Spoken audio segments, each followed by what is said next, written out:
کیا غزہ و فلسطین حضرت عمر نے فتح اس لیے کیا تھا کہ وہاں بچہ بچہ کھانے کو ترسے، عورتوں کی عزتیں لٹتی رہیں، بوڑھے بھوک سے ایڑیاں رگڑ رگڑ کر مر جائیں، حاملہ ماؤں کے پیٹ چیر دیے جائیں، نوجوانوں کے ہاتھ آنکھیں گردے نکال لیے جائیں، مظلوموں کو زندہ آگ میں ڈال دیا جائے اور امت مسلمہ خاموش رہے؟ شرم کا مقام ہے ہمارے لیے۔ ہم متاع عمر فاروق کی حفاظت میں ناکام ہیں۔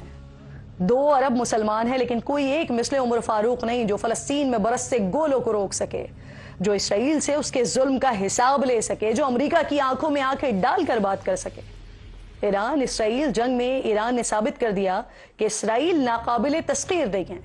اسرائیل کے خوف کا بت توڑ دیا اور ثابت کیا کہ اگر مسلمان چاہیں تو اسرائیل کو صفائے ہستی سے مٹانا کوئی مشکل کام تو نہیں ہے۔ یاد رکھیے کہ آج ساری مسلم دنیا غلامی عمر فاروق، طرز حکمرانی عمر فاروق کو چھوڑنے کا نتیجہ بھگت رہی ہے۔ جو خوف مسلم دنیا میں اسرائیل اور امریکہ کا ہے نا، شاید اس سے زیادہ، اس سے کہیں زیادہ خوف ساری دنیا میں روم اور فارس کی سلطنتوں کا تھا۔ فارس پوری کائنات کا سب سے بڑا خزانہ رکھنے والی ریاست تھی، جس کے جنگجو لاکھوں میں تھے، جن کے پاس جدید ترین ہتھیار تھے۔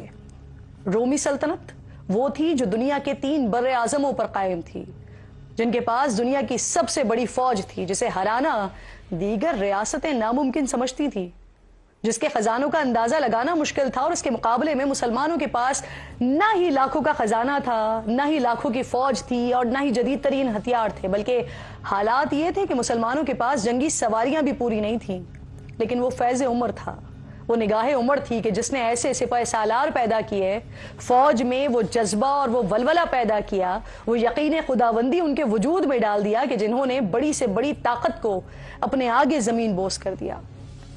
حضرت عمر فاروق رضی اللہ تعالیٰ عنہ کی با کردار قیادت میں چند ہزار مسلمانوں کی فوج نے صرف سادہ تلواروں اور نیزوں سے روم اور فارس سے جنگیں جیتی اور اس وقت کی 2 سپر پاورز کو تہس تہس کر کے رکھ دیا۔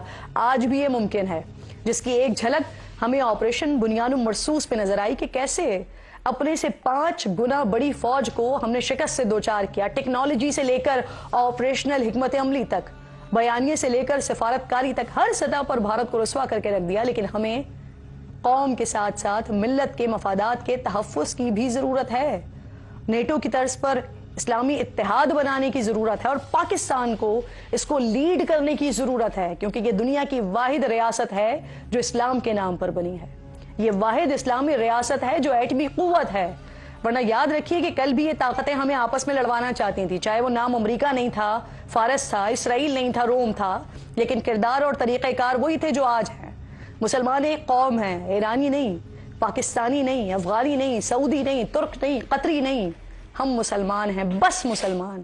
یہ جتنا جلدی سمجھ لیں نا، یہ بہت بہتر ہوگا۔ اسی لیے حضرت علامہ اقبال رحمۃ اللہ علیہ فرماتے ہیں کہ ان تازہ خداؤں میں بڑا سب سے وطن ہے، جو پیرہن اس کا ہے وہ مذہب کا کفن ہے۔ اس میں کوئی شک نہیں ہے کہ مسلمان پھر سے ساری دنیا پر حکومت کر سکتے ہیں، نیا نظام عالم قائم کر سکتے ہیں، جہاں حکمرانی کسی انسان کی نہیں، اللہ کی ہو، جہاں فیصلے تعلقات جبر اور لالچ کی بنیاد پر نہ ہو، اللہ کے قانون کے تحت ہوں، جس جہاں میں مسلم اور غیر مسلم سب کے حقوق کی یکساں حفاظت ہو۔ لیکن اس کے لیے ہمیں سنت فاروق اعظم پر چلنا ہوگا، مثل عمر فاروق بننا ہوگا، مسلمان جیسا صرف دکھنا نہیں، مسلمان بننا ہوگا۔